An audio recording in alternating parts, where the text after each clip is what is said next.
Dans la dernière ligne droite, Arnaud Viala. Monsieur le Président, merci. Mesdames les ministres, Madame la Ministre, vous soulignez dans votre intervention que la loi de 2005 a engendré l'augmentation du nombre de types de handicaps qui sont reconnus, l'augmentation aussi du volume des prestations versées aux personnes handicapées et donc évidemment l'augmentation du nombre de cas de personnes handicapées recensées. Vous savez que dans les départements, ce sont les MDPH qui assurent le guichet unique de traitement de ces cas et de ces dossiers, et que les MDPH sont essentiellement financés par les conseils généraux, aujourd'hui conseils départementaux, et par l'État. Le volume financier dédié au fonctionnement des MDPH de la part de l'État n'a pas évolué en dépit de leurs demandes, et malgré l'augmentation donc des cas qu'elles ont à traiter, ce qui engendre aujourd'hui un effet ciseau dans leur budget de fonctionnement. Pour le seul département de l'Aveyron, le déficit pour l'année 2015 est de 350 000 €. Il ne peut être compensé que par le conseil départemental, sauf à réduire la voilure de la MDPH. Ceci me paraît aller à l'encontre de deux choses. Premièrement, votre objectif numéro 1 du bleu dans le programme handicap et dépendance à la page 66 qui indique que vous souhaitez augmenter la performance et l'efficacité des MDPH. Je voudrais que vous nous expliquiez comment on le fait à budget constant avec des déficits affichés dans tous les départements.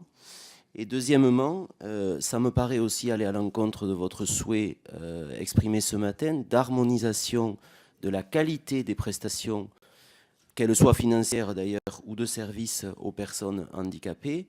Vous avez évoqué votre souhait de voir une harmonisation de la PCH, qui d'ailleurs pour moi pose une autre question, au-delà de l'encadrement administratif et juridique que vous imaginez, qui est celui de la capacité politique des départements à continuer de faire des choix sur la manière dont ils administrent ces prestations, et donc peut-être de votre volonté, au-delà du simple RSA, de renationaliser l'intégralité des prestations liées au handicap et à la dépendance. Merci beaucoup. Merci.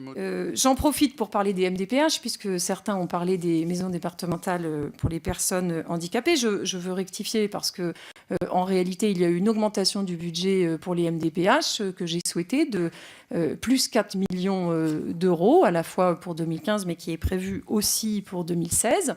Justement parce que j'ai conscience des modifications dans leur pratique que nous leur demandons dans le cadre de ce rapport Zéro sans solution.